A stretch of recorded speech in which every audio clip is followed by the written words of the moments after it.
In the tapestry of life, where every thread holds a story, America in black and white emerges as a haven for the voices echoing through the heart of our communities. In this podcast, we wade through the rivers of our collective experiences, celebrating the vibrant hues of change brought forth by the whispers of hope and the roars of action. It's more than just a conversation. It's a journey into the heart of our society, illuminated by the light of those daring to dream and do. Join us, and let your voice be the melody that guides us toward a dawn where every color finds its place in the masterpiece of our shared destiny. Together, let's paint a future brimming with the positives that dwell in our minds and the actions that shape our world. Good evening, ladies and gentlemen, and welcome to another episode of America in Black and White, where we are coloring conversations on the canvas of America. Tonight, our special guest is Pastor Willie J. Lightfoot Sr. Elder Willie Joe Lightfoot Sr. was appointed pastor of Prayer House Church of God by Faith in Rochester, New York in 2021, right in the midst of the global pandemic. Over the past 4 years, he has led the congregation with a holistic focus on mind, body, and spirit, guiding his flock through unprecedented challenges and fostering vibrant spiritual growth.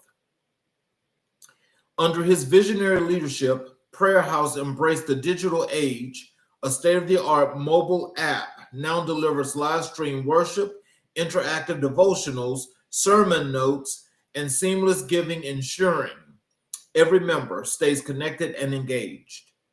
Pastor Will's ministry initiatives reflect his deep commitment to serving both individual and community needs.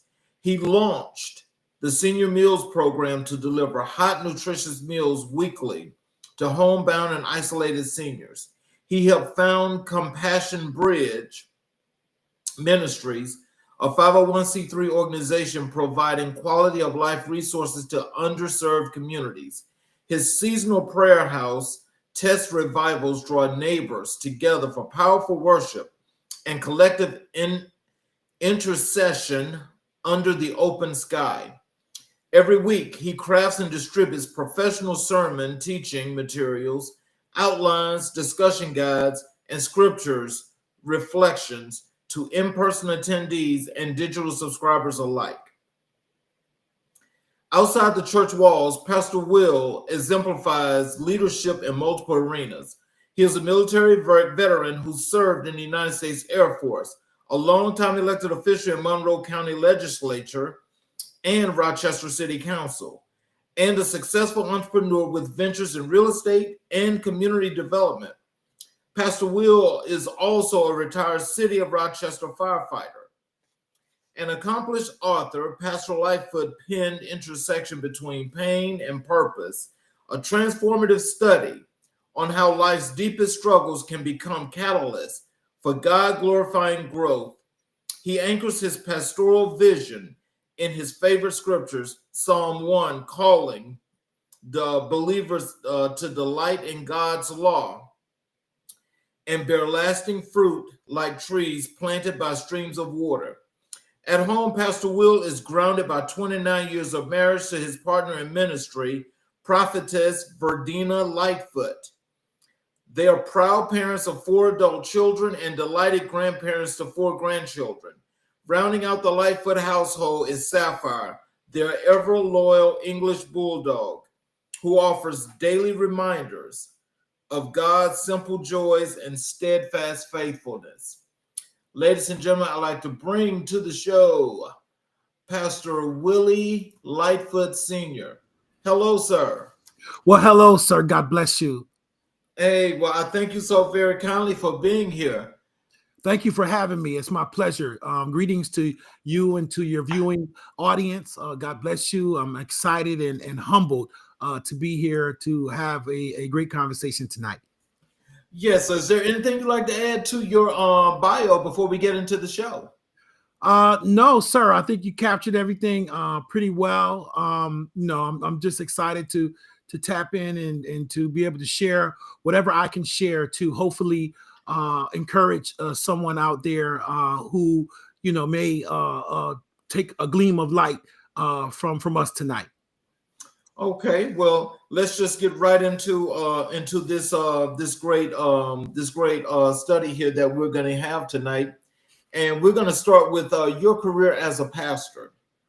Can you tell us what first called you to the ministry? That's a very, very good question, man. I would have to say that, Mr. King, my journey, my faith journey, it was a God journey, as many probably can identify with. For me, I gave my life to Christ in the summer of '95 in the Orlando Magic Mall. And the thing that was interesting about that is I hadn't really grown up in the church. And actually with my stepfather was a fireman in Orlando, and my mother lived in Orlando, Florida.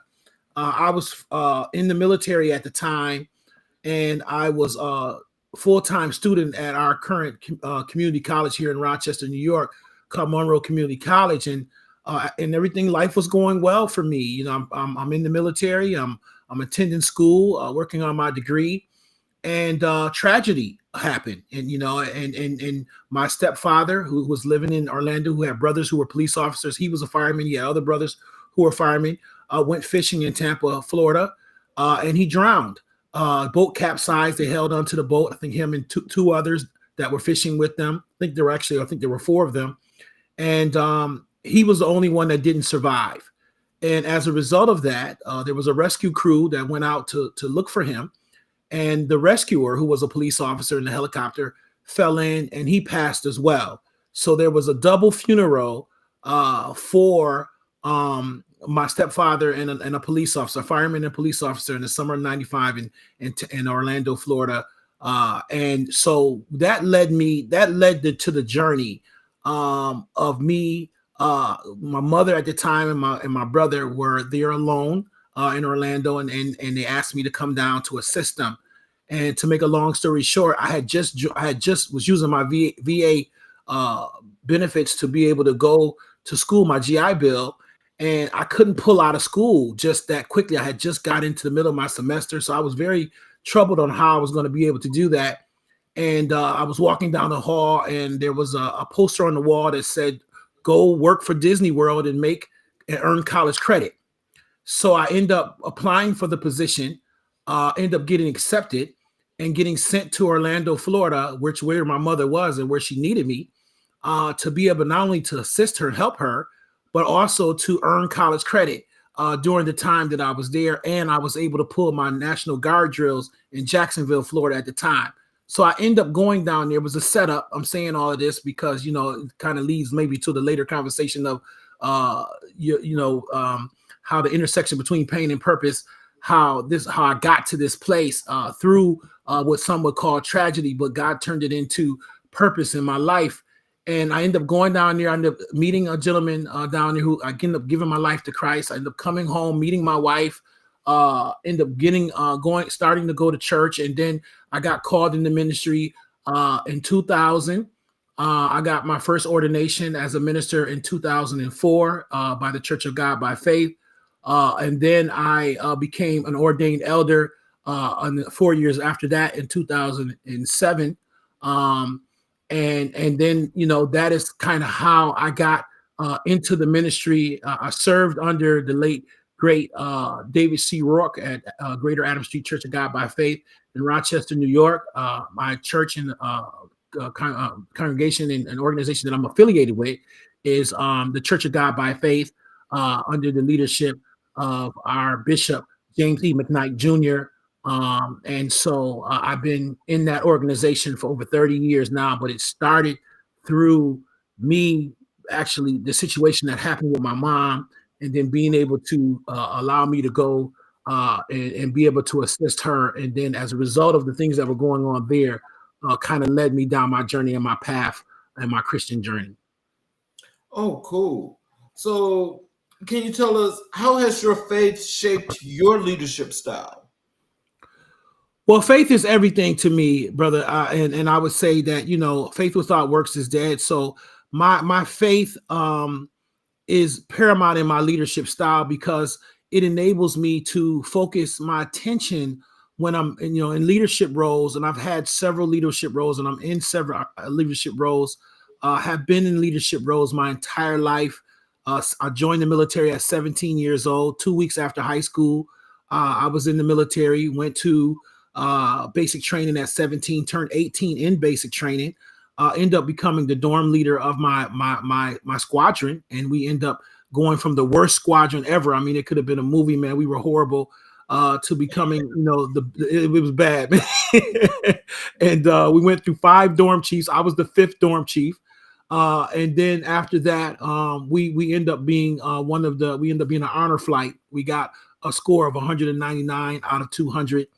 And so that was me at 18. Then I got shipped from there to Grand Forks, North Dakota on an OJT assignment, which is on the job training. I was the only one out of maybe 50, 60 guys that got sent directly to an assignment. The rest of them went to what they call tech school, which is additional training. I didn't go to foregone tech school. They sent me directly to war, basically. And this is 91. So this is Desert Storm. And so I'm saying all that to say that at that time, I believe leadership was always embedded in me and inside of me. But when I came into my faith and into my journey as my Christian walk, it became more strengthened because now I had the word of God to kind of guide me and lead me in other areas. Oftentimes I leaned on my training, my military training, my fire department training, my street training. I'm from inner city here in Rochester, New York. And I think any young person or any person that comes out of an inner city community can understand what I'm saying when I say, street training or there's a lot that comes with living in a very distressed neighborhood and community. You got to keep your head on a swivel. You got to be kind of wise about yourself and understand, you got to listen to the OGs, if you will, and the older ones and the elders. And you got to you have some skills about you and some wit about you in these types of environments. I'm still in that environment to this day. I built my business in the same community in which I was born and raised in. And so my faith is everything because it allows me to have a foundation in which helps me to guide me in all of the decisions and things that I do that normally I would have just relied on my education and my training. And so not only do I have the education and the training, but I also have the scriptures and the guidance of the spiritual guidance to guide and lead me in addition to those other resources and tools. Well, can you tell us this, with your faith and with the leadership and, the things that you were doing as you got to this particular point that you just described, is it at this particular point in time that you found your purpose, or how did this lead to you finding your purpose? Yeah, that's a very good question. And I think ultimately, I was finding my purpose along the journey. And it was like often equated to like a 2,000 or 3,000 piece puzzle. And along the way, pieces begin to come clearer and clearer as I begin to mature and grow and age, and God began to open and close various doors within my life. The picture of the puzzle starts to become more clear. And I talk about it in my book about, how we all can identify with pain. We all can identify with loss. All of us have had some sorts of loss in our lives, whether it's loss of a family member, loss of a job, loss of a position, loss of pride, or various things that we may have gone through in our journeys through life. But in those losses and in those particular painful things that may happen in our life is purpose. And I believe that that my spiritual journey allowed me to see what was more darkened in my life a lot more clear. And I encourage people, especially those of faith, to really, really understand and look that everything happens for a reason. And that's what I had to understand. Every position that I ever was in life, every job that I ever took, every person I ever met, every situation and circumstances that I ever went through and am going through was all for a reason and for a purpose, and help get me to the place of where I am today. Mm-hmm.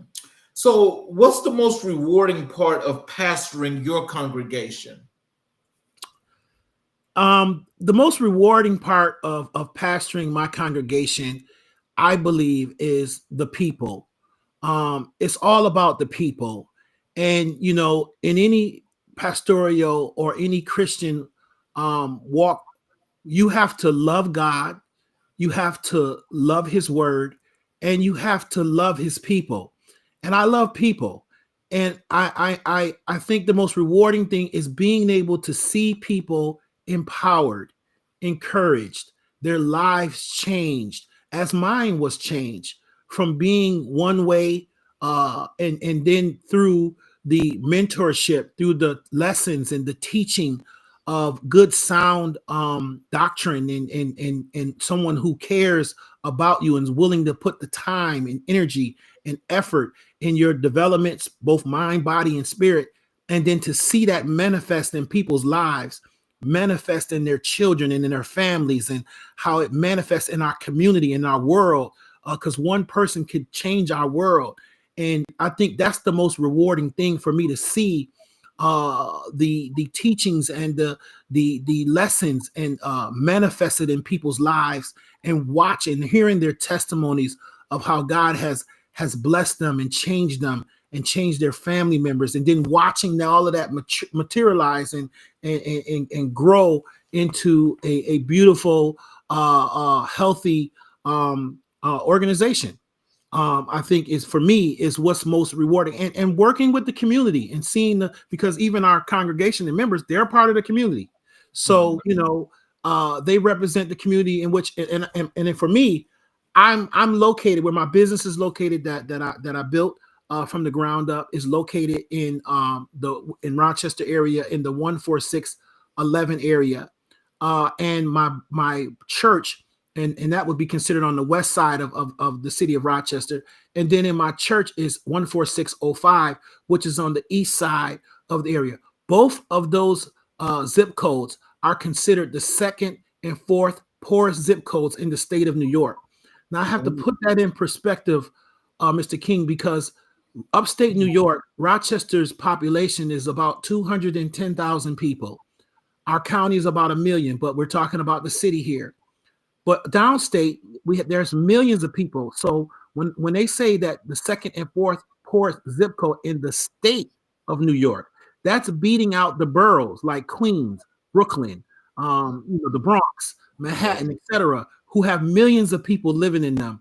And for a population of 210,000 people, understand the magnitude of what those numbers say, those statistics say of my business being in the second and my church being in the fourth poorest zip codes in the state of New York. Now, when I say that, and when the mayors say that, because remember, I'm also a city councilman too. So, and I've been a long-term elected official, PK kid. My father was an elected official for many years. And so when that says, people think that that's a daunting statement. They don't like when that statement is made. But I see, as a pastor, and wanted to further answer your question of what is most rewarding, I see that as opportunity. I see it as opportunity to help those who are most in need.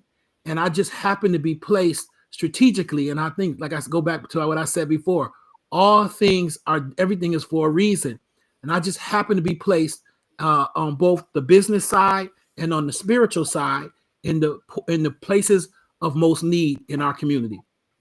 That was so enlightening, just as you say that, because let me just say this, and maybe because I need you to help me to put this in the right perspective, is that when you say your business and your church are in both the second and the fourth poorest districts in the state of New York, being in upstate New York, okay, which this is, so I want you to feel where I'm going with this, is because, where you being centered, where your church is centered, for one.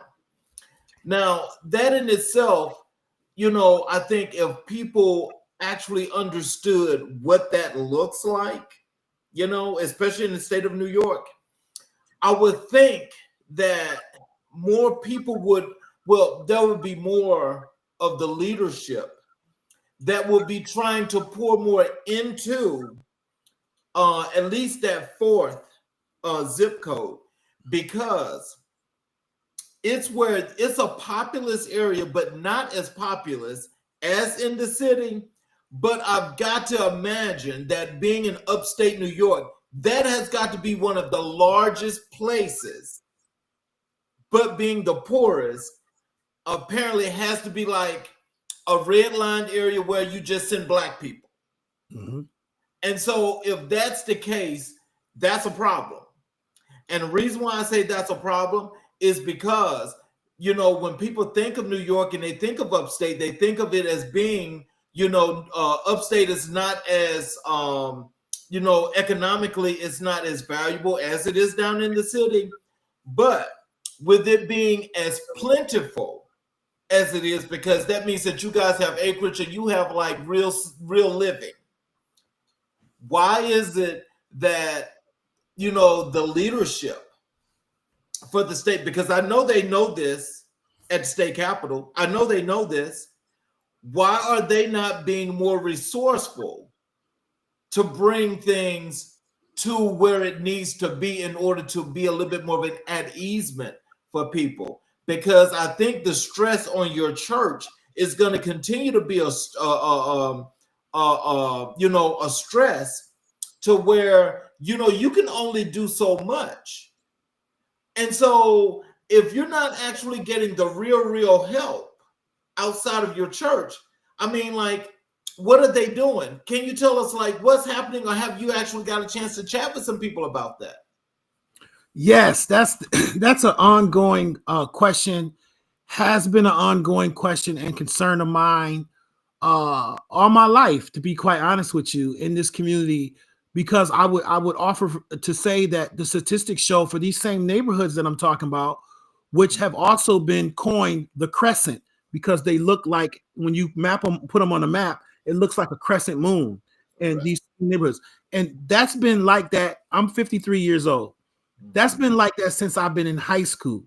These same zip codes tend to be the same areas that have, you got 10% of the streets in the neighborhood streets that are causing 90% of the crimes.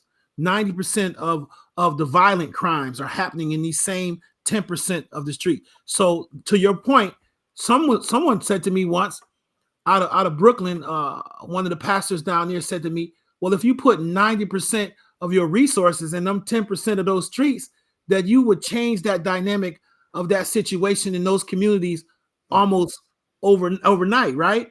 Mm-hmm. And so I said, well, that's an interesting point, because what he's basically saying is put more resources in the areas that need them the most, right? And you're saying, well, what are they doing? I can tell you what they're not doing.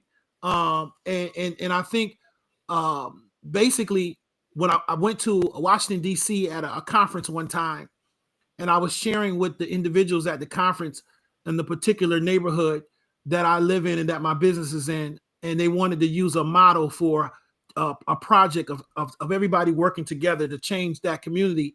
So when I showed them the model and told them what I was talking about, they said, well, we can't use this model because what you just showed us is called containment.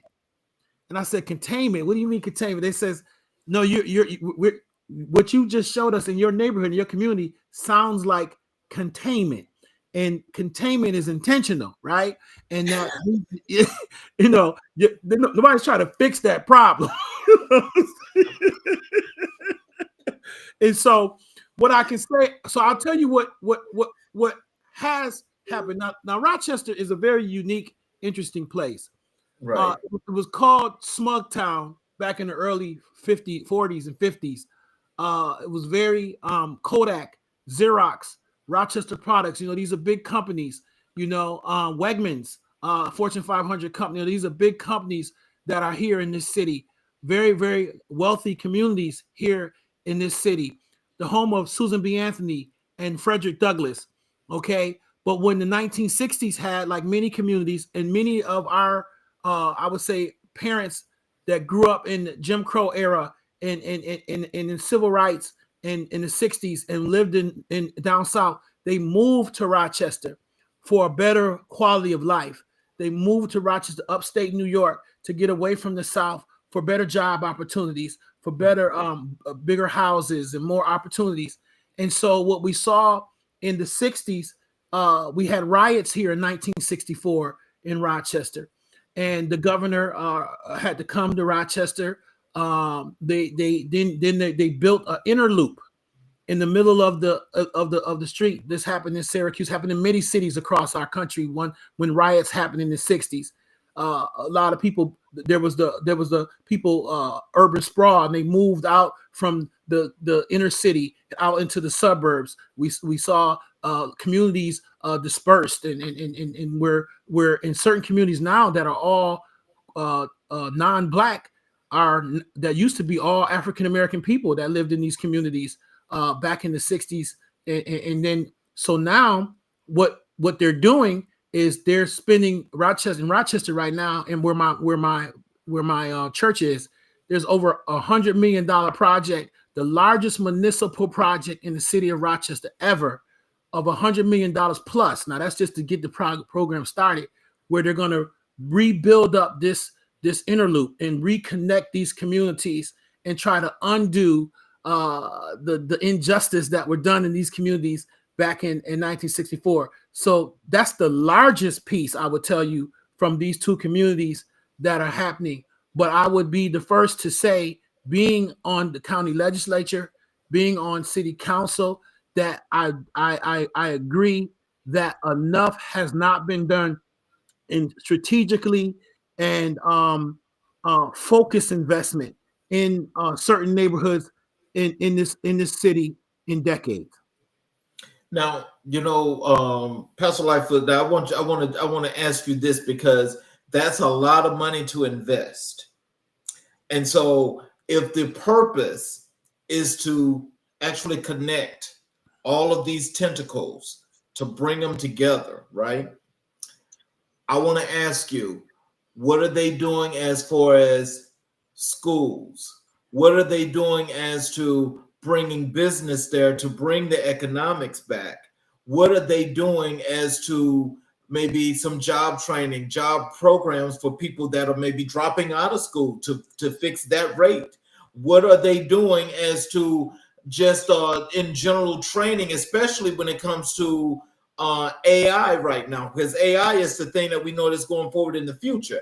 And so where you guys are, if they're putting that kind of investment there, you guys have more than enough of an area to encompass all of these things to make it that much better. Are those things on the table?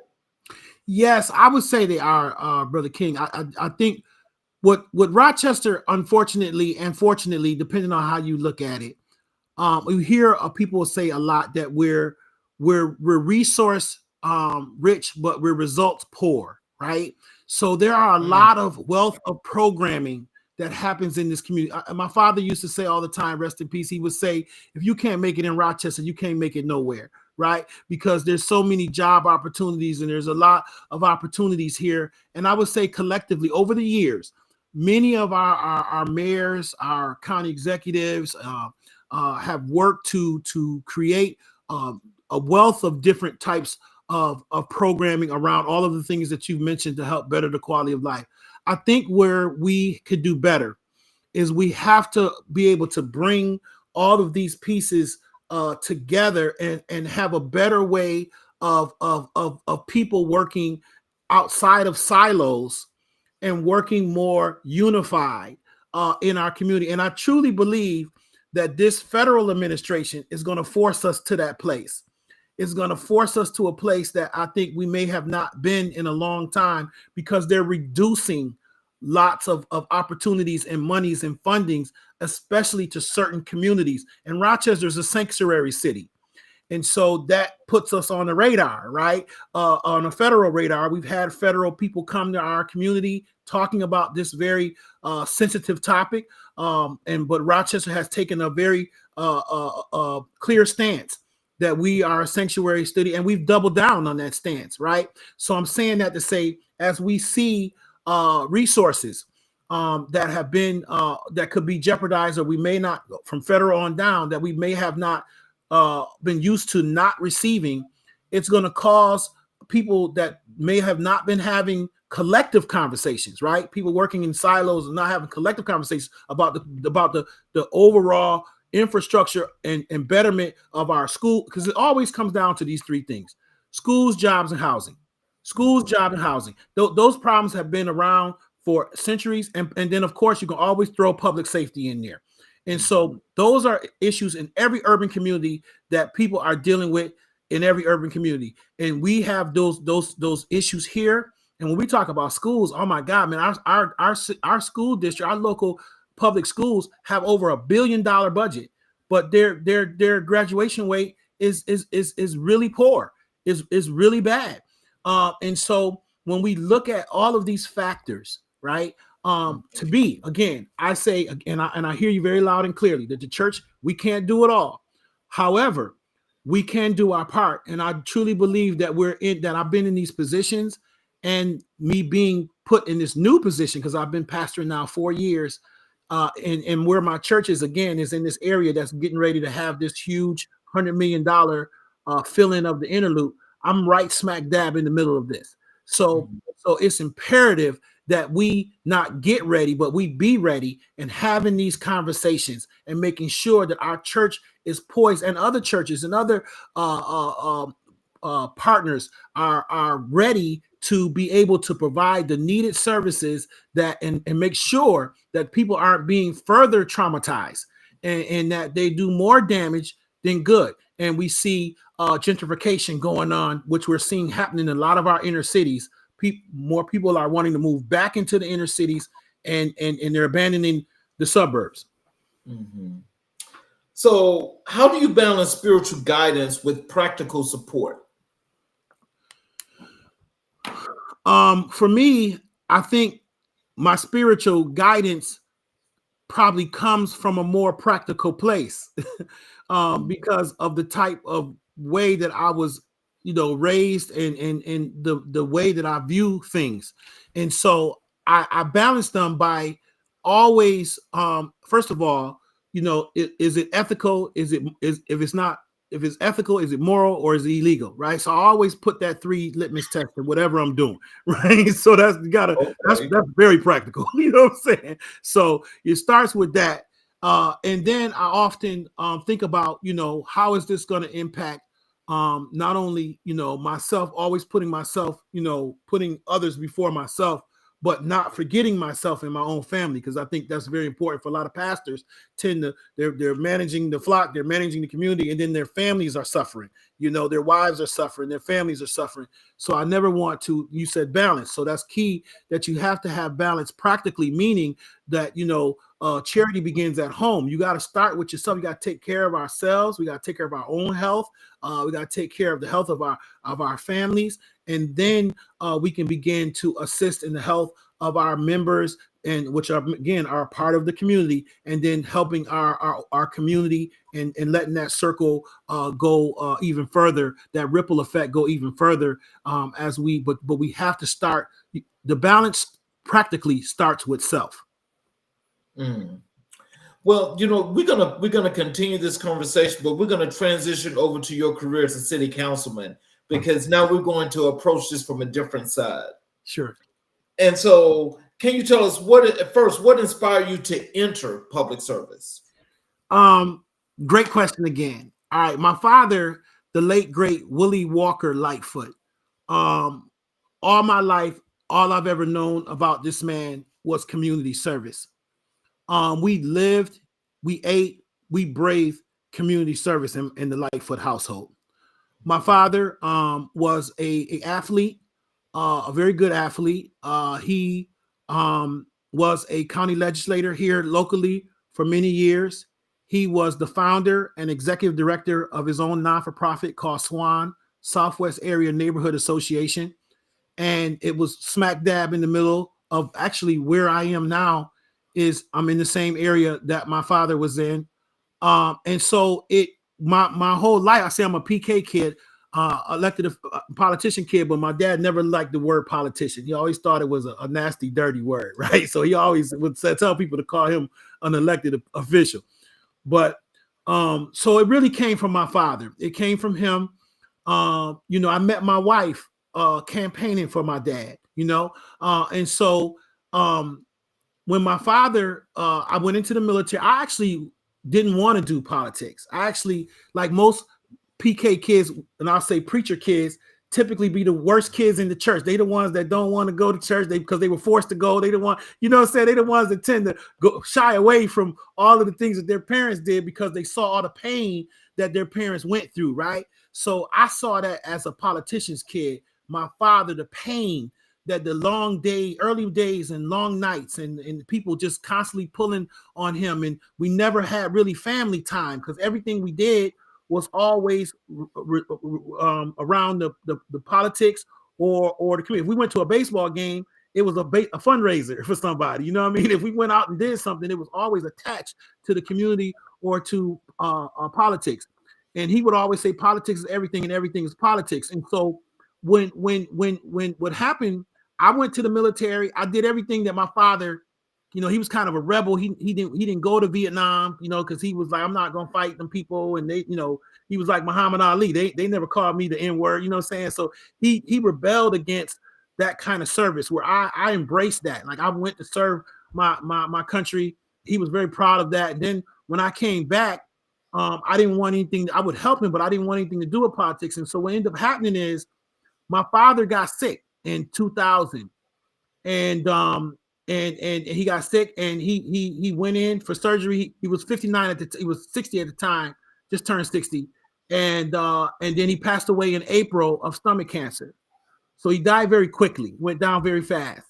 So when he passed, at the time I'm in the military and I'm on the City of Rochester Fire Department, fresh into my my career, not too long, 5 years or so into my career. And when he passed, he was such a force. Willie Lightfoot has passed away, and they said, and they flashed across his desk, they said his son is going to take his position. I said, what? I said, what? My wife, everybody, we sitting there watching the news, like, what? Nobody had asked me anything. And when I tell you, Charles, my name was on his desk, because our middle initials are different. Right. He's Willie Walker, I'm Willie J. It said Willie J. Lightfoot across the desk. I don't know how they did this before AI. I don't know how they did that. Wow. But that's what it was.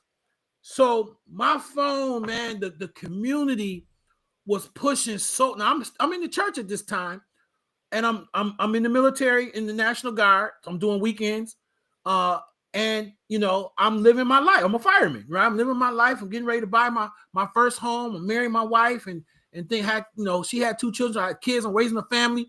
The furthest thing from my mind was running for politics. Mm-hmm. So once they put that out there, the swell from the community was so heavy that people were literally, asking me what to do and trying to make this work. And where I bought my house, I didn't live in the district. I didn't live in the district my father represented. So it was redistricting time where they draw the lines. They were going to draw my house into this district. They were having those types of conversations. And I'm flipping out, man. Like I'm still trying to mourn the death of my father. This is April of 2001. So now, prior to October of 2000, his building caught on fire and burned to. I'm a fireman. 3-alarm fire burned to the ground. Right. So the founding organization that he started, robust organization, took it to $1 million organization from nothing. Had caught on fire, and it was so the community was they were already hurting. You understand what I'm saying, for the loss of this thing, and then now he passes, right? And so then what else happens in 2001? 9/11. Mm-hmm. So now I got my father building burned, and me working with him before he passed away to try to rebuild the building, and him passing away, and I'm a fireman now and in the military. And 9/11 happens. Wow. So people are trying to get me to run for office that year. I get orders to go to Operation Enduring Freedom. I gotta go, right? I get sealed secret orders to go, and I went to a place called Uzbekistan, which is called it's referred to as K2 now. But it's the first time America has occupied Russian airspace. And so I get sent there for 4 months. Meanwhile, I'm still trying to rebuild this building while I'm away. And long story short, I come back. I end up being successful through a lot of trials and tribulations of rebuilding the building. And I went to run for his position in 2001. And I was told that I could not run because I was a fireman. And there was a local law, section 8B5, that said police and fire cannot hold positions of elected office. It's been in the books for decades. Wow. Now, this is an interesting point because at the time we had our first African-American fire chief, Floyd Madison, from a Baltimore area, and great guy. And I'm also a barber too, so I got to put that in perspective. So I used to cut the chief's hair, so I had his ear. You understand what I'm saying? So now, okay, he tells me one day we're at a fire in the neighborhood, and he comes out and he pulls two people aside, myself and a white lieutenant, and he tells us both, "You guys can't be elected officials." He said, "Willie, you can't run," and he goes, "Donnie, you got to quit your position." Now, remember, I never knew there's no rule. I never wanted to run, and I didn't know there was a rule. So when I found out there was a rule, I'm like, good. I don't have to. I'm done with this. It ain't gonna work out. But Donnie Ferrero was a Caucasian lieutenant on the fire department who had been an elected official in the suburbs for years. Nobody never said nothing to him. So you asked me how did I get? So that's what made me. When I found out the racial disparity, now that I wanted to run and was a fireman, I'm being now the law comes in order. But he had been doing it for years. Rest in peace, because he passed away. But and now it's a problem. So that gave me, there was something inside of me that said I can't stand for that. Right? That's wrong. Right? Why we are civil servants? Why should we be prohibited from being democracy? So I end up, my mentor was or is Todd Ballard, H. Todd Ballard, who was an attorney and who also held a position in the county. So he started researching it and found that there were other communities that had the similar language in their charters, and that where the firemen fought the law and got it changed, and they became firemen. So at that time, we were working to do that, but then that's when I got the orders to go overseas. So we paused it for a minute. Somebody else took the position for a while. When I came back, we worked to get it changed. The former mayor, first African-American mayor in Rochester was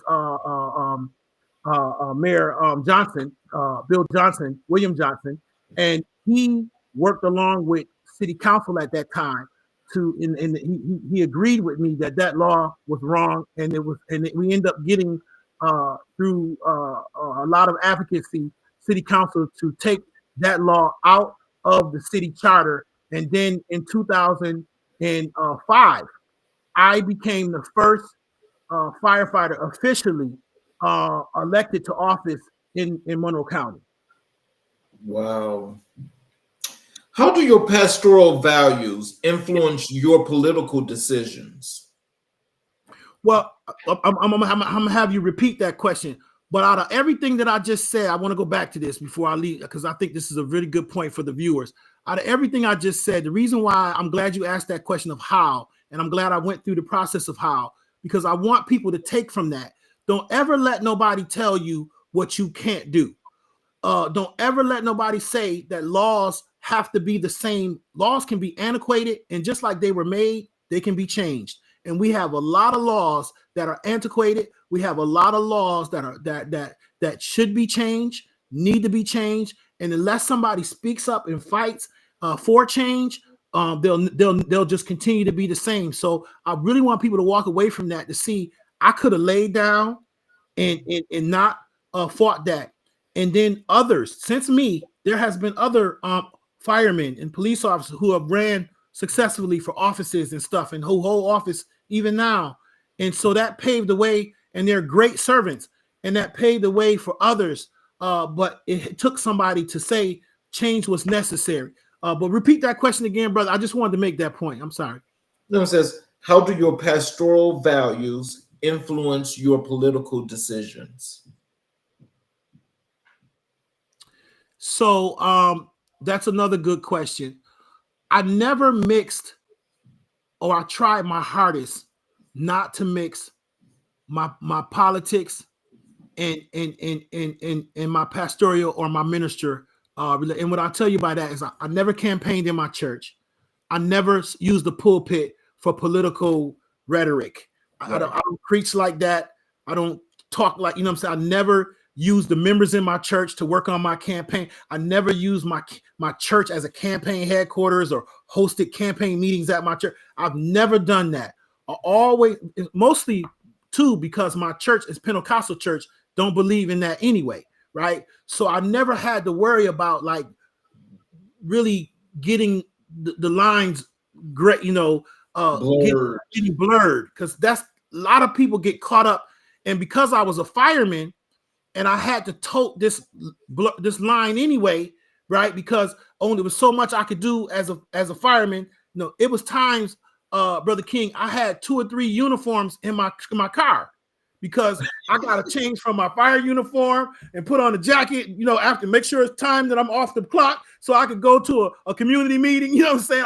I had to always make sure that I was separating everything. And it was times my wife would say I was like Clark Kent, changing in the telephone booth, changing roles all the time, right? But I had to do that in order to keep the integrity of the different hats that I was wearing, because no one else had ever done what I did. No, there had been no other elected official firefighter. There had been nobody that was doing, other than the guy I was telling you about secretly, but you know what I'm saying, who was doing it officially and publicly. So what I always did is I always made sure that I understood the why. Where was I at and why was I there? And what was I there for? And so I always made sure I kept my mind focused on my audience and what the intent of where I was going and what I was sent there to do. So that's how but at the end of the day, my spiritual values were always going to be at the forefront of any decision. So there were only certain things that I wasn't going to do. I got in trouble one time, I would say, with the LGBTQ community, because I ran for a primary. I won legitimately. I got enough votes to be chosen as a Democratic candidate one time, and they chose another candidate from that community, and I called them on it, right? Because I wasn't from that community. I felt that was discrimination towards me. And a lot of heat came to me, but I had to stand my ground on my moral values, on what I believe, and I got elected 5 times. People knew who they were electing. They knew my values. They knew who I was as a minister at that time, but they knew my faith wasn't very important to me, my faith, my family, my community. And so it never stopped me from getting elected or reelected, because I stood on the morals and the values that I was raised in and that I believe.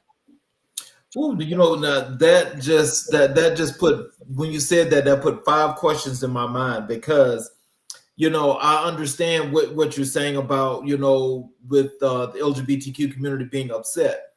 Let me ask you this, because as interesting as that is, can you tell us, like, when you're dealing with the community, I mean, you're dealing with people as a whole, so I'm sure that there's no biases in any shape, form, or fashion.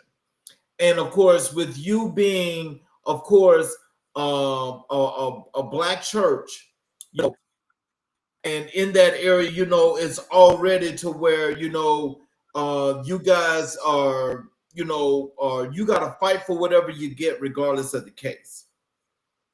In this situation where you've got you as a minority and the LGBTQ community as a minority, what will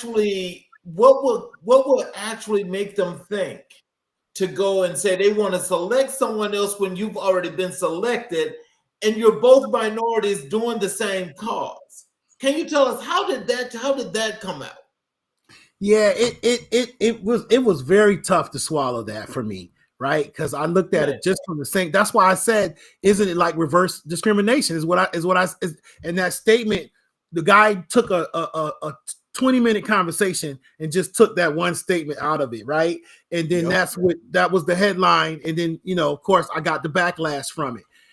And my thing was, like you said, I serve everybody. I'm an at-large. At that time, it was a county legislature situation, but I'm an at-large city council member, so I represent the entire city, right? Mm-hmm. So I'm, like you said, I can't have any biases. If somebody call my phone and they need help picking up their garbage, or they got an issue with a code or thing, a violation on their house, or whatever the case may be, I have to help them, and I want to help them.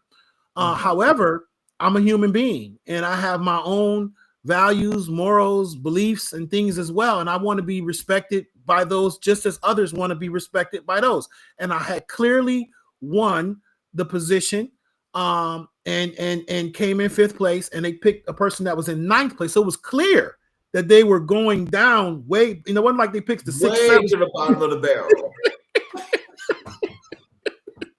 Because I was told, because the seat was formerly someone from that, demographic, that the people wanted to restore the same type of person in that position.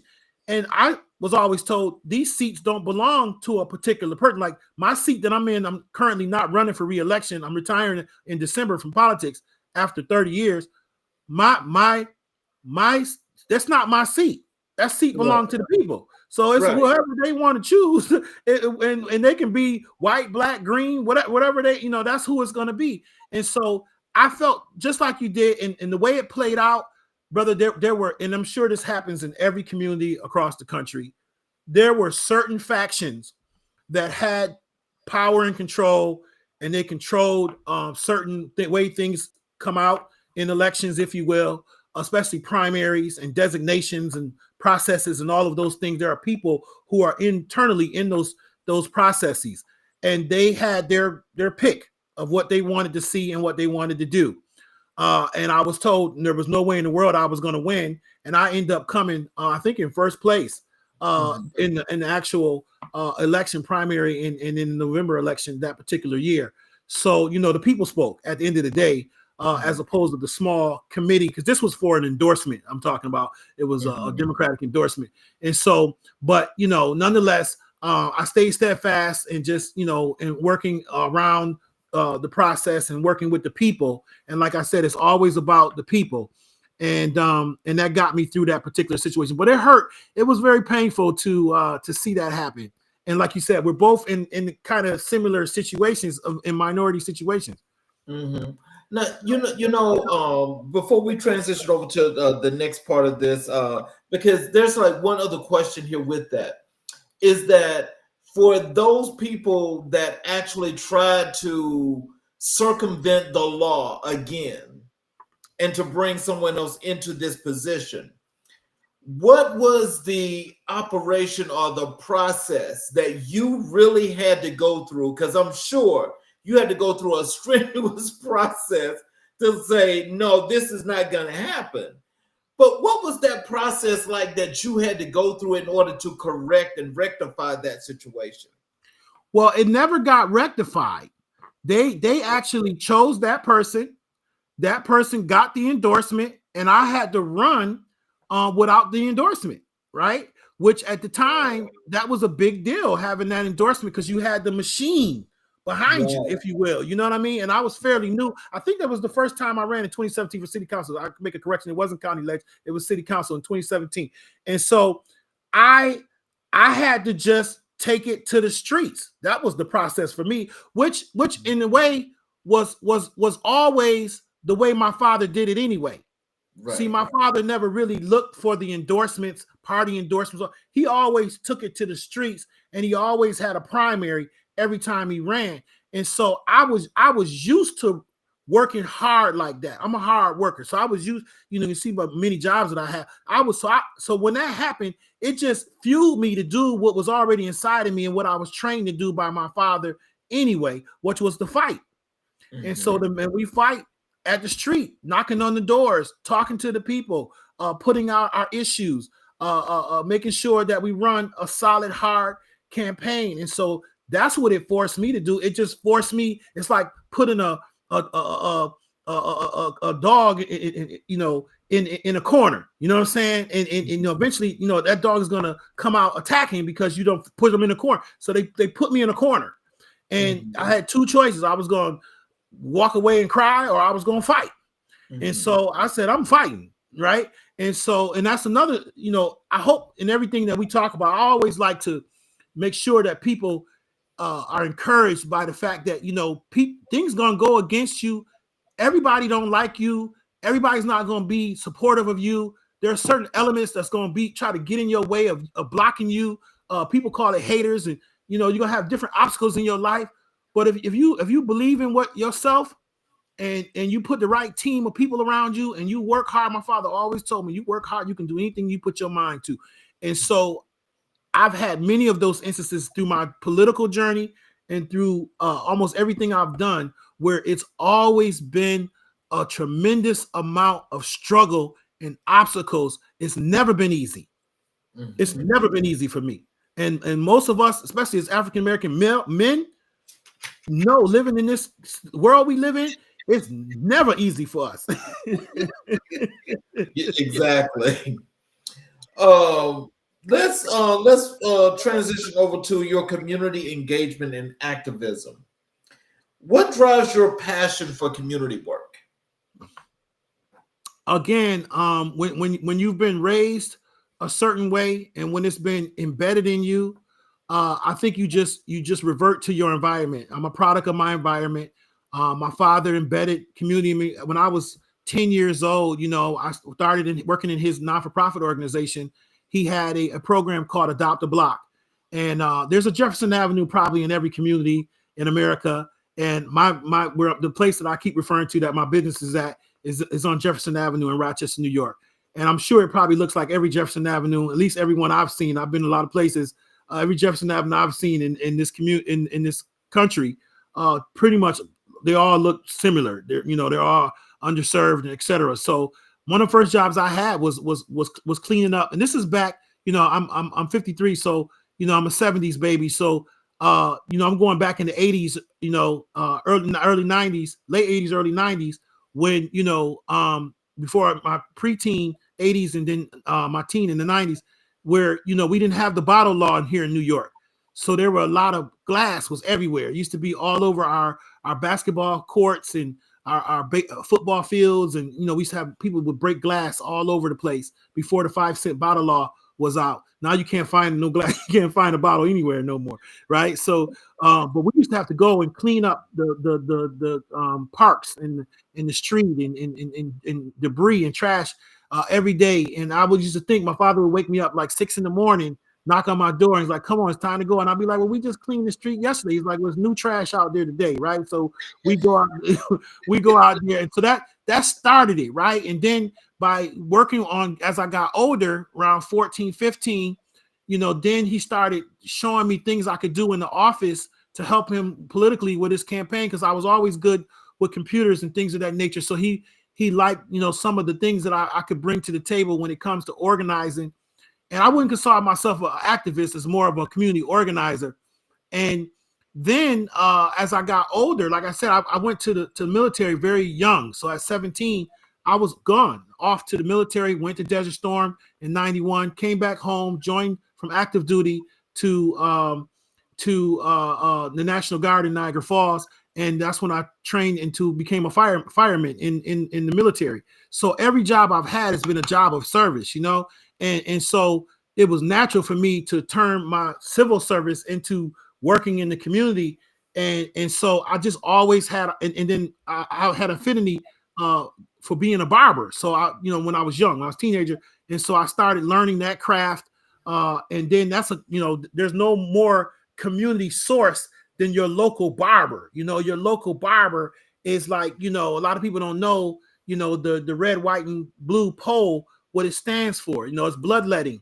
And it means back in the old days, the barber was everything. He was the physician. He was the he was a dentist. You know what I mean, it was the local congregation place for the community. So becoming a barber quite naturally made me a community person just in nature of my profession. People coming into the barbershop, sitting down. Most people don't change three things in their life. They typically transcend generations: their barber or beautician, their spiritual leader, right, and their doctor. I used to say husband or wife, but people change those like they change their underwear. So, but and those are three things that people will tell. Women will tell their cosmetologist, their beautician, that they're pregnant before they tell their husband. You know, men will test out things that they want to do with their girlfriends or wives with their barber, run it through their barber before they actually do it. So those types of things, the background of my environment through my father and the training, and my own innate passion for being a barber, and that really being in that environment, and it was such a communal environment that those things pushed me into all of the work that I do now. And I have many wealth of programs and wealth of community or things that I do, even like now in my pastoral role, programming and different things that I'm running out of our church, even as we speak. So can you share a story of a grassroots initiative that made a real impact? Yeah, there are several, but I'm gonna give you this one, which is when I came into city council, well, there's two. I'm one on the political side, and then one on the community side, using the barbershop that I just used as an example. So on when I first came into the county legislature, I started a program called Cut the Violence. Cut the Violence was free haircuts for kids, and I would bring the service agencies into the barbershops, and I'd have barbers come from all over the city, right? And I would move it around to different barbershops so that all the barbers, the owners, could get that love. And I bring the media. I had different service agency, job readiness training, the Department of Social Services, health organization, Jordan Health, for people to get clinical health and stuff.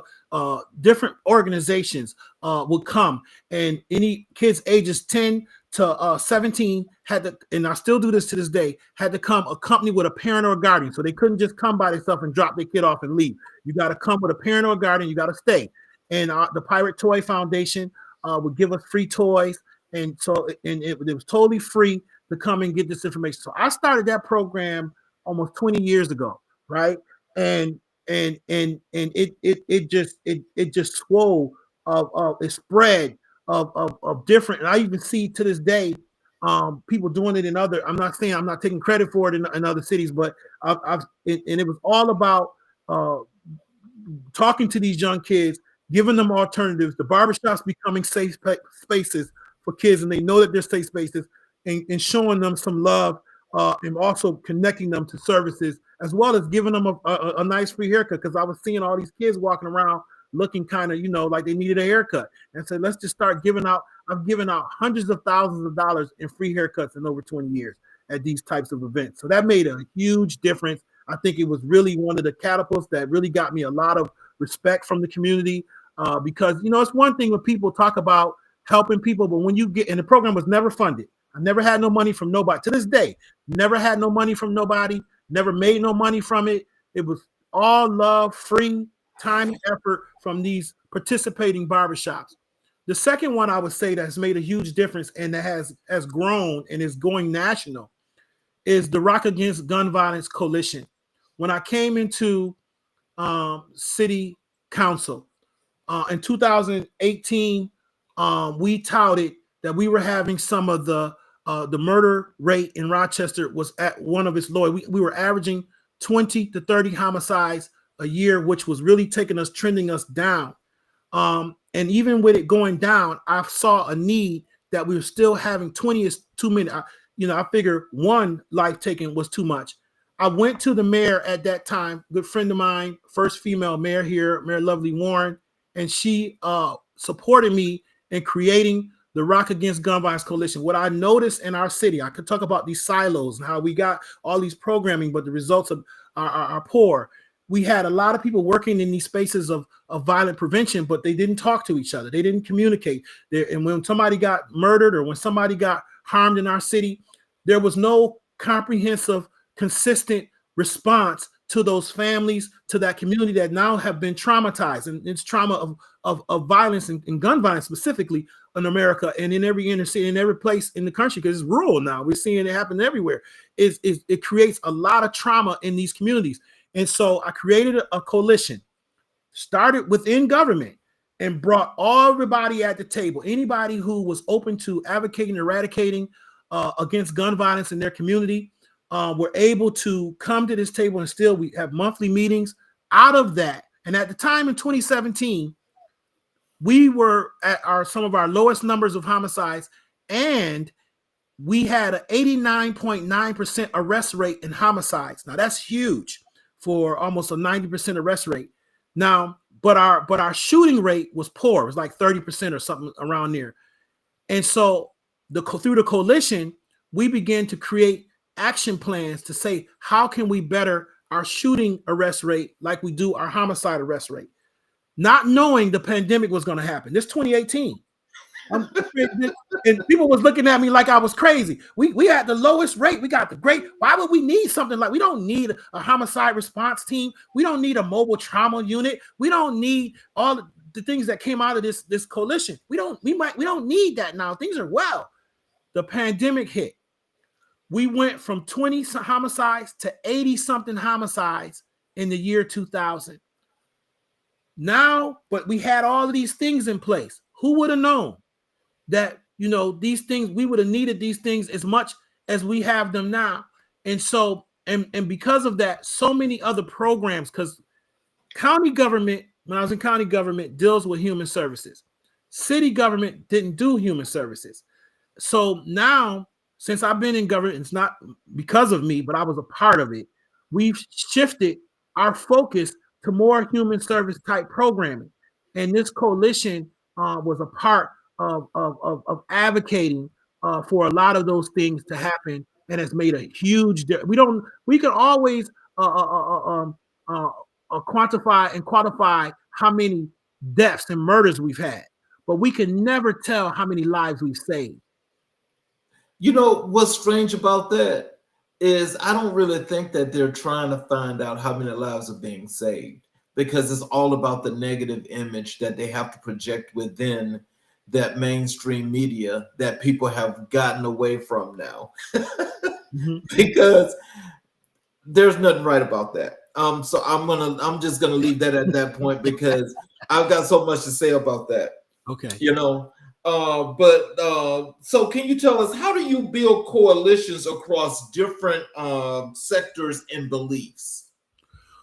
Well, trust is everything, you know what I mean? And so I really believe that you have to you have to build bridges and break down walls. So people got to believe in you. They got to first trust you. If they can, it's like in the pastoral role, they have to be able to trust you first. So when you're able to under promise and over deliver, and when you're able to show that you're really, everyone has a voice and everyone's voice is respected, and you treat everyone fairly, and you work on what the collective goal is, and they don't see your own individual agenda popping out and pride and ego popping all over the place.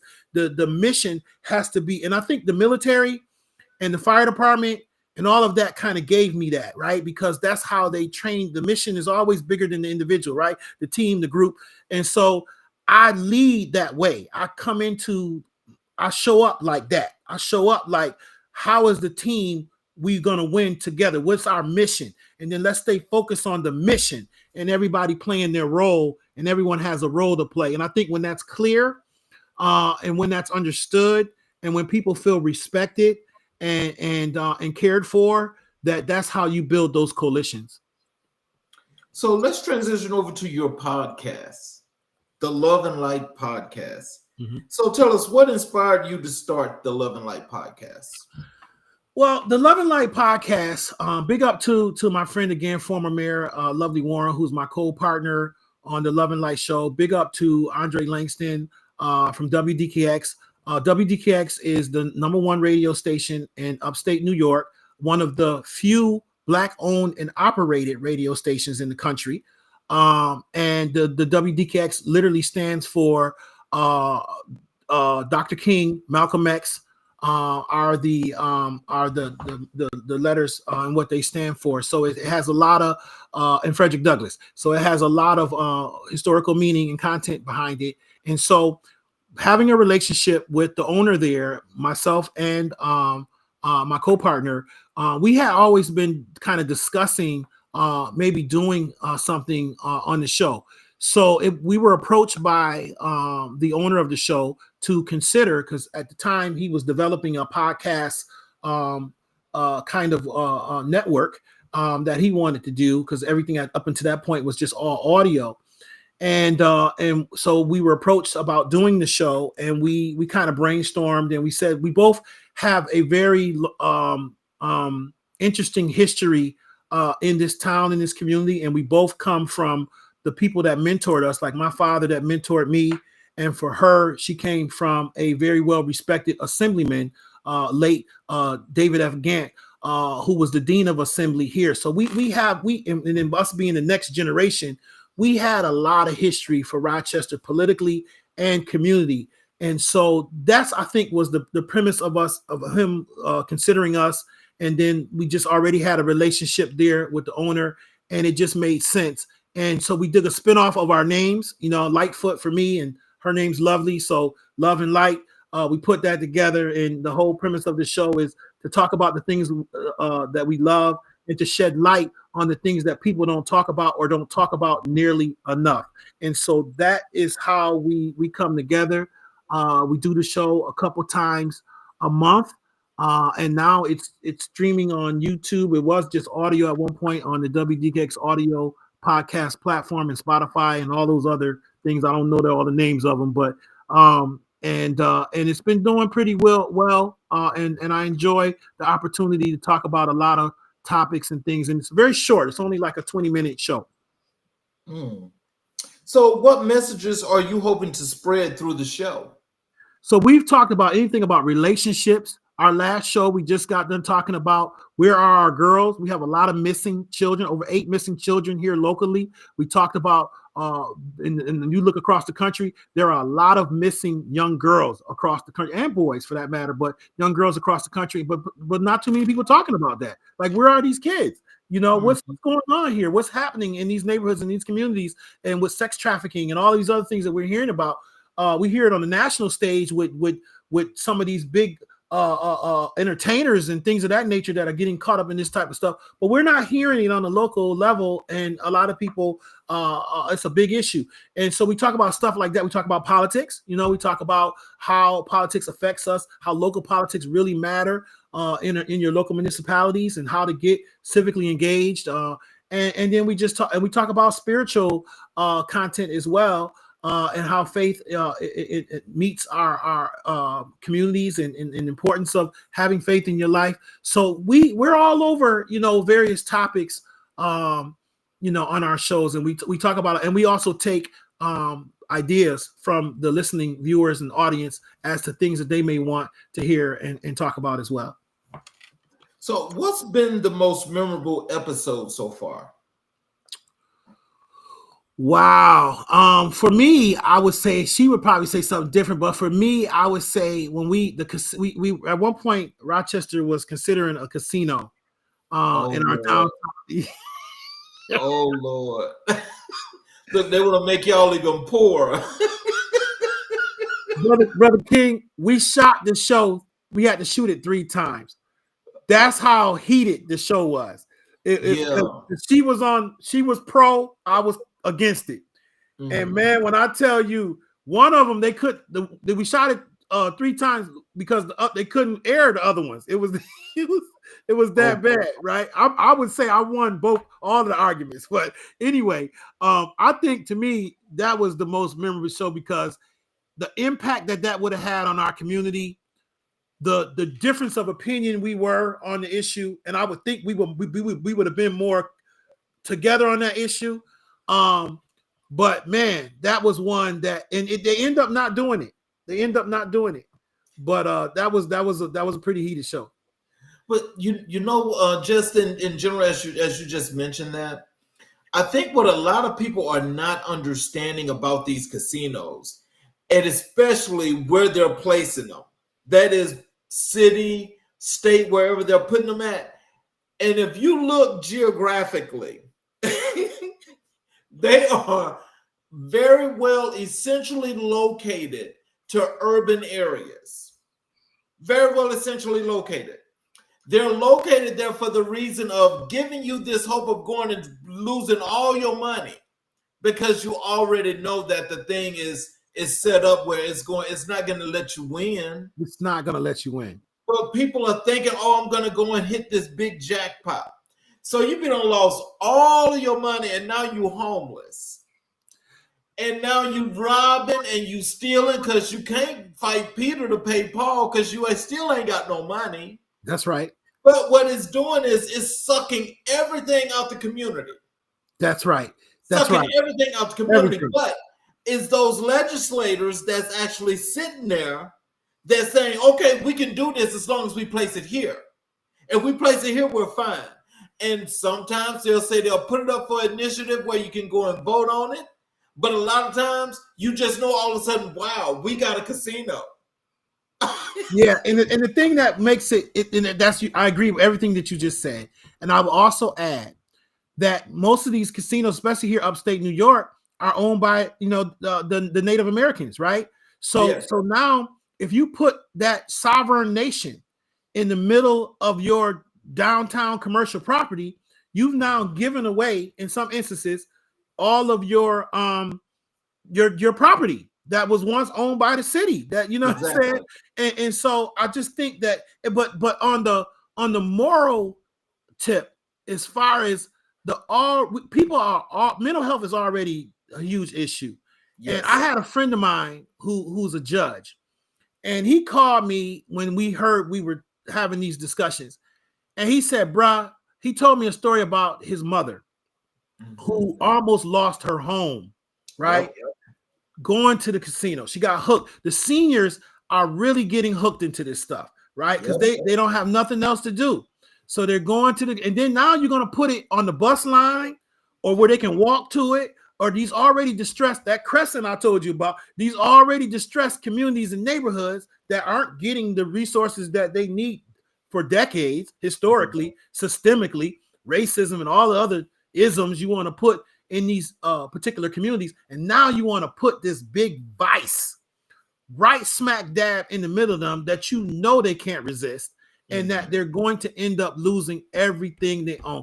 And so I, in no good conscience in any way, could ever be in support, especially in the inner city of our community. I think it would be a bad move. Okay, look, we have a comment here in the chat here from Dr. Willie. I'll place it on the screen. He says this is why he didn't want to vote for a casino in Petersburg, Virginia. And his second comment is, let me take this one down.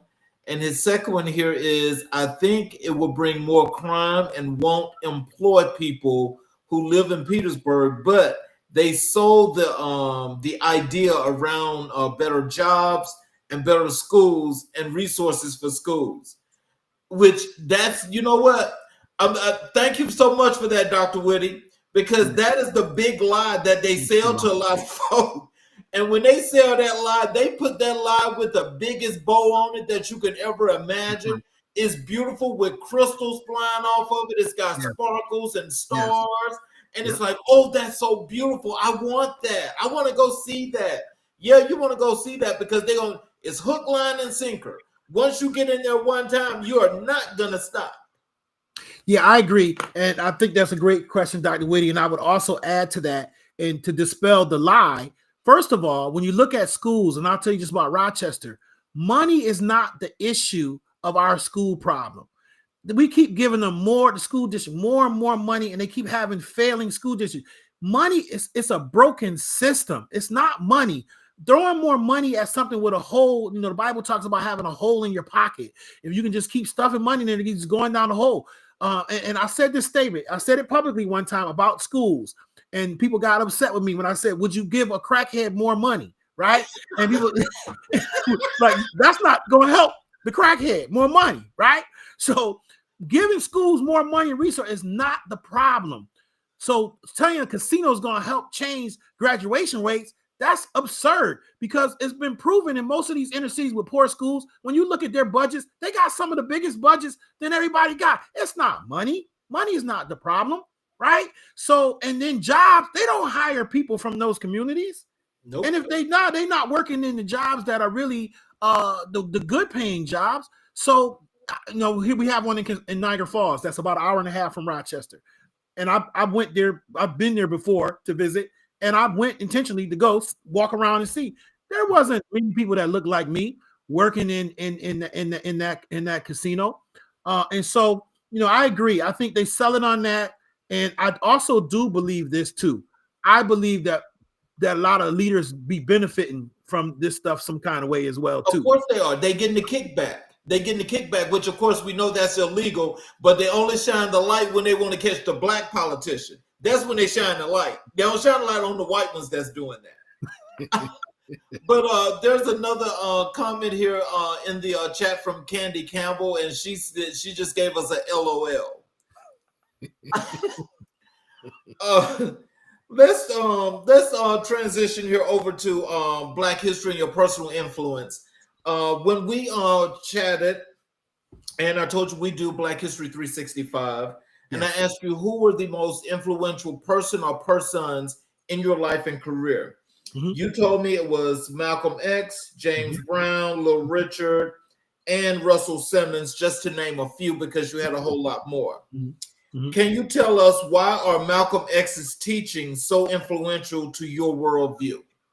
Yeah, I would add Frederick Douglass to that too. But when you ask the question, I'm thinking about people who had a tremendous impact not only on me but on the world, right? And Malcolm X, when I think of Rochester, one of the last places that he spoke publicly was here in Rochester, New York. He spoke at a local church here before he was assassinated a few months before. And also my senior deacon at my church, who has since passed away, the late Joseph E. Hall, was the funeral director for Malcolm X and Betty Shabazz in Harlem. And so, but he lived here in Rochester. He had a funeral home here in Rochester called Hall's Funeral Home. And so I had a connection, I felt like, because I would always hear the stories that Deacon Hall would tell me about Malcolm X and how that whole situation went. And kind of like when you look at the pictures of the funeral of Malcolm X and you see that guy in shade standing next to Betty Shabazz, that's Deacon Hall, Joseph Hall. And he was a deacon he was my senior deacon at my church.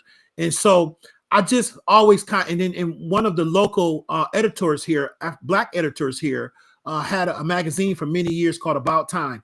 And her and her husband gave me, when I was very young, a audio tape of his speech here. And so I've always, and I think of when I listen to that speech, the tone that he had and how the things he said was going to happen in America. Now, this is back in the 60s, and I could play that tape today, and some of them same things that he talking about is happening right now today. It's happening right now today. It's incredible. It's incredible. I got two books of all his speeches, and I can tell you, I can just pull one out the hat. It doesn't matter. Don't even look. Just pull one out. And I can guarantee you everything that Malcolm X said back then is happening right now. Yes. Yes.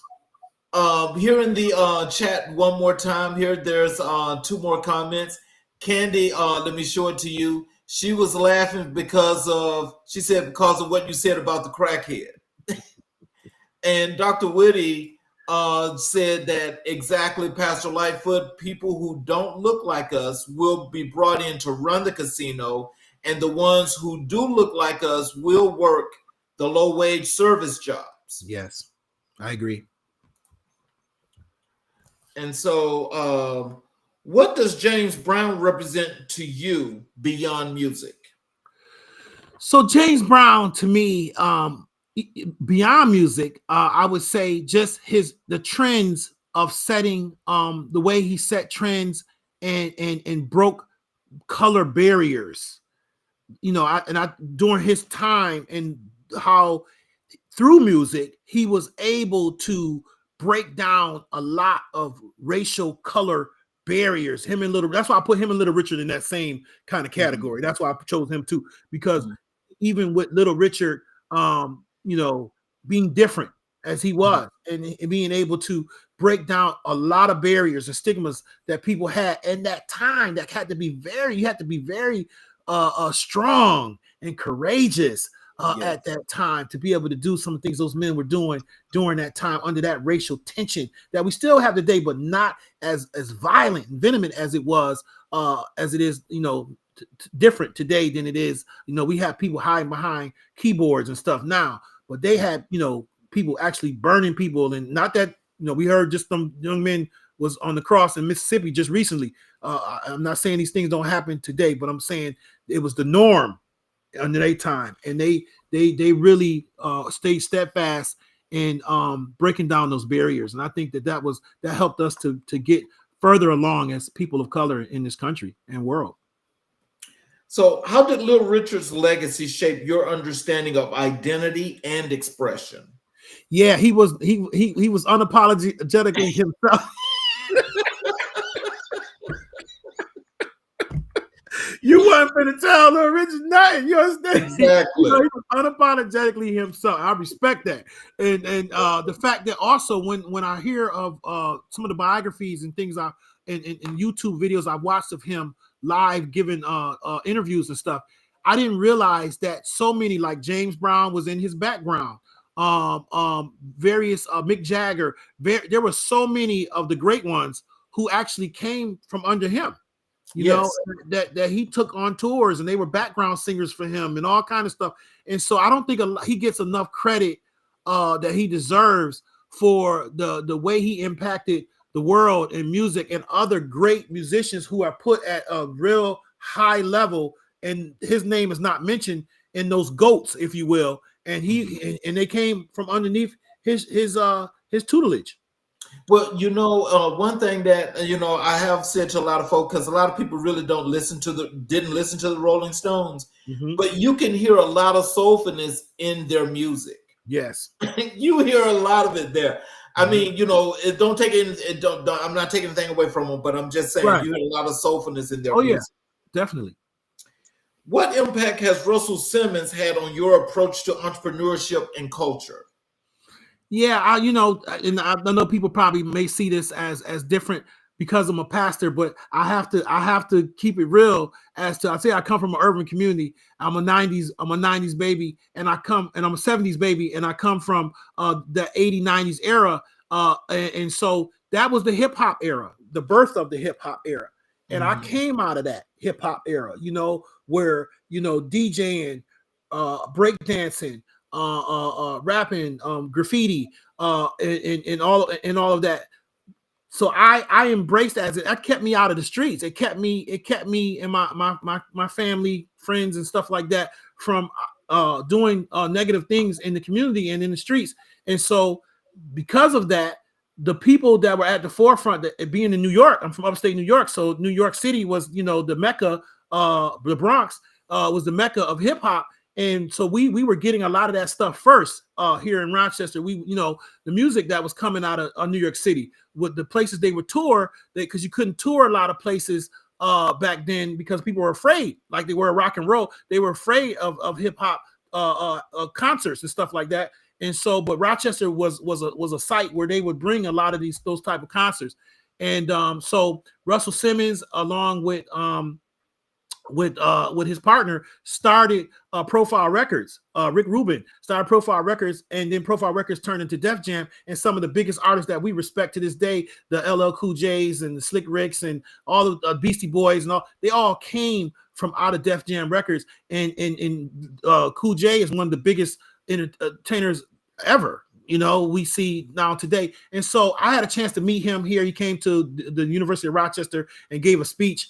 And he was the first millionaire black man that I had ever really kind of like heard of and actually got the chance to talk to, touch him, shake his hand, have a conversation with, that didn't come from business. You know what I'm saying? He wasn't a black, you know, he was in business and had a business, don't get me wrong, but I'm saying he came from the streets, he came from the community, and so that was always, but he was a man of little words. You never really saw him like flashy and all, you know what I mean, very humble type of guy. And so that was always encouraging to me. And when I met him, I asked, you know, I had my little piece of paper and I want him to tell me the secrets of being successful. He said hard work, faith, and determination. And then that was it. And he left. I said, that's it. But you know, that's it. Hard work, faith, and determination. And I've always kept that at the forefront of everything I do. And it was good words of advice. Okay, I just put this across the screen. Dr. Whitty said, don't forget the radio on the shoulder, Pastor. You see it on the screen? Huh? You see it on the screen? Oh, yeah, don't forget the radio. Yeah, okay. Right. Yes, I see it now. Yeah, absolutely. I mean, so, you know, that was just an era that was, you know, during those 80s and 90s that when I was growing up, that just was when the community was a community for me, you know, and I just never forgot that time. And I remember people saying, oh, that stuff is not going to last. And you look at what hip hop is today and how it impacts everything that we hear, from ringtones to commercials to even watching the football game and everything, things that you would have never thought in a million years. They're actually now Snoop, you know, and them did the halftime show. I mean, you just look at where it's come. He evolved in 50 years of it now. Like I said, I'm 53. And it's just, to me, it's amazing where now you don't even hear rock and roll. Do you even hear of any rock and roll channels or any, or even country for that matter. The things that were leading during those times, that they said this music would never last, but now it's outlasted those things like that and is at the forefront of everything that we see in our society. I think it's pretty amazing, starting from people that come from the ghetto, if you will. Right. And got a comment here from Dana King. It's on the screen right there. She says, wow, so true. Yeah, I mean, I remember hearing the stories. Oh, that stuff not going to last. That's just going to be a fad. And, you know, and I remember how prevalent rock and roll was, and the bands and all. I can't tell you the last time I heard of a rock and roll band touring somewhere, or selling out arenas, or having some type of awards show. You know what I mean? Yes. Final question for you. Yes. How do these figures reflect different facets of Black excellence? How do the people that we just got done talking about? Yes, all of the Black history people that we were just talking about question wise. Okay. How do all of these figures reflect different facets of Black excellence? Oh, okay. Yeah, because I think they show that we're so multifaceted and diverse.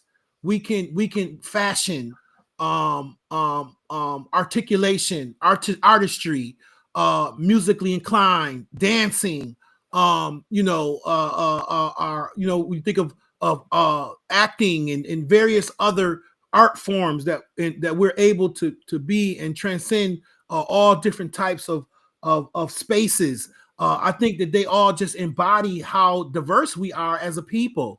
And when we talk about excellence, I see excellence is when you're able to do multiple different things and do them well. People often want to generalize people when they meet you. What do you do? And you're supposed to be able to do one thing, right? I always blow people's mind when they go, what do you do? I try to figure out, well, what do you want me to do? Like, what is it you want to hear from me? Do you want me to be the businessman, the politician, the pastor? Like, what is it? You know, the barber? Like, what do you need? Like, what, you understand what I'm saying? All that, though. You understand what I'm saying? And you're not going to put me in no box. Those people embody that you couldn't put them in no box. They are all that and then some. And that's Black excellence. We are all that and then some. Mm-hmm. Well, so in closing, Pastor Lightfoot, Would you like to leave some words of wisdom and encouragement for our guests, as well as tell them how to connect with you on social media, tell them about your website, how to get your books, all of those good things? Yes, sir. First and foremost, I just want to say thank you again for this opportunity. I truly, truly am humbled and appreciate the opportunity. I don't oftentimes, I know most people love to talk about themselves and the things that they do. I don't get those opportunities very often. And so it felt, especially to dive into some of the personal things that some of the conversations that I've had with you, I've never had with anybody about my father, my journey. Some people don't even know, I had to fight in order to get to an elected position, things of this nature. Some people may have never heard before. So I appreciate the opportunity and hope that encourages others out there. And my words of encouragement is the same thing, I guess, that was told in me: faith, hard work, and determination to keep always letting your light shine constantly, and don't let people put you in the box. We have more information than we've ever had before at our fingertips.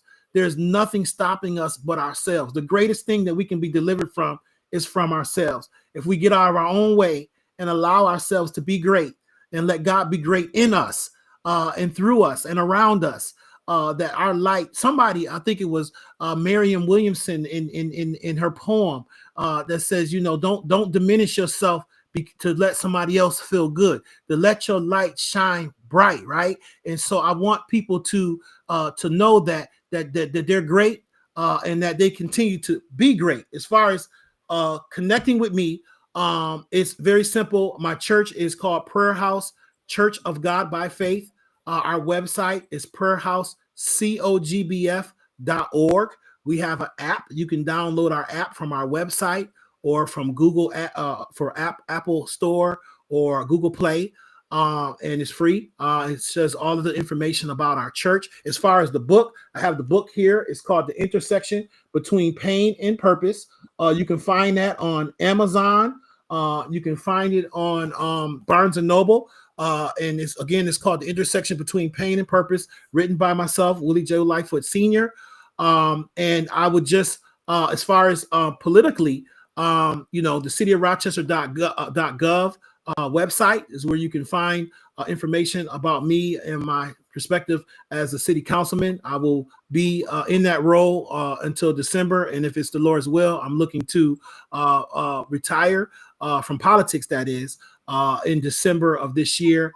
But I'm very grateful to have the opportunity to serve our community for almost 20 years in an elected position. And I'm looking forward for the best is yet to come.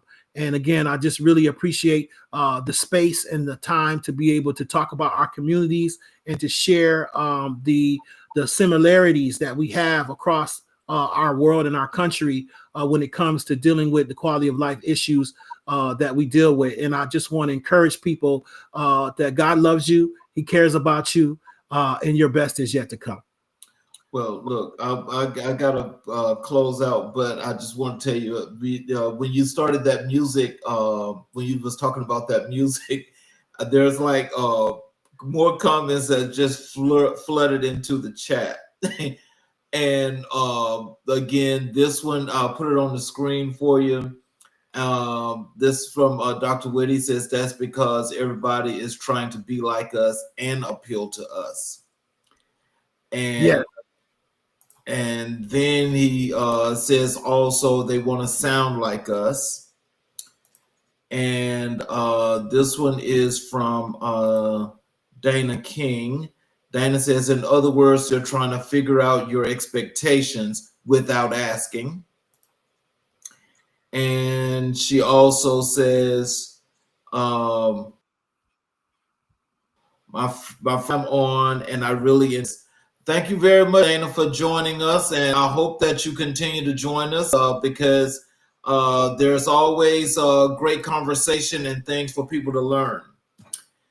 For everybody that has watched us on all 8 channels in which we stream, I appreciate, everybody for taking the time to listen to the show, but also the participation, because the participation really, really means a whole lot, because when the conversation is good and we can involve the audience like particularly tonight.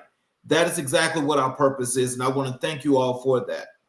For those of you that are watching on those YouTube channels, if you have not yet subscribed, please support us by subscribing to the channels as well as getting all of the notifications, because besides the show that you'll get a chance to see live, you can go back and watch all of the previous recorded shows. There's also posts that go up on the various channels as well, which are also some things that are fruitful knowledge for each and every individual, as well as we definitely talk about the times and how things are and what we can always do to better our communities. For those of you that are listening tonight, Pastor Lightfoot just gave us an enormous amount of knowledge, as well as taught a master class on community. I want you to think about the one thing that he said. This is in the beginning, that his business and his church are in two of the lowest and poorest districts in the state of New York. They're upstate New York. And for those of you that want to get some value and some understanding to that, think about economics, think about the state of New York, and think about the difference between upstate New York as well as the city. And then you'll understand just how valuable that is, which means that there's a lot that has to go into that. But remember, community is where it is. Because if we're not building our communities, then what are we going to do? Remember, nobody's coming to save us, because I want you to think about this. If you're in an urban community, the thing is the hope is that you'll kill each other off and die, and people will just be able to take that land wherever you live, those areas, and just do fruitful things with them. So if that's the case, why not be fruitful and think about the large scale goal of what they did for the original Black Wall Street? That was a community in which we should all look at that model and set an example for what we want our communities to be. Because as we support our communities, we build our communities, which means we can be our own resource and not have to worry about somebody else coming in and say, hey, well, we need this or we need that. You can do it yourself. And each and every individual that's out here that's not just listening to this, but those that will listen to this, to know one thing. If it's up to us, then that means that we must act. And if we're going to act, we need to act more than just responsibly, but we also need to make sure that we are in a structured, disciplined way of ensuring that we have a safe fail, which we never plan to fail, but you always want to have a safe fail, because if something happens, you want to be ready for that.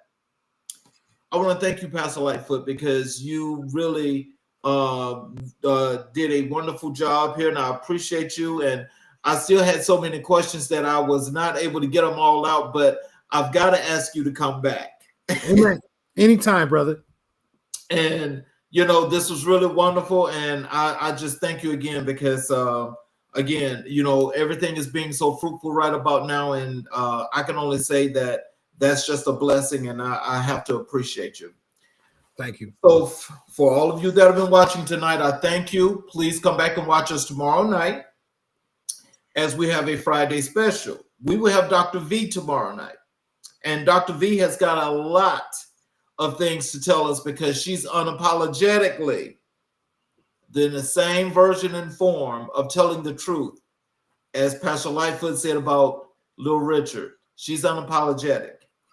It's going to be a show that you guys need to watch. Thank you all. You all have a great evening, and see us again tomorrow night, America in Black and White, where we will continue to color conversations on the canvas of America.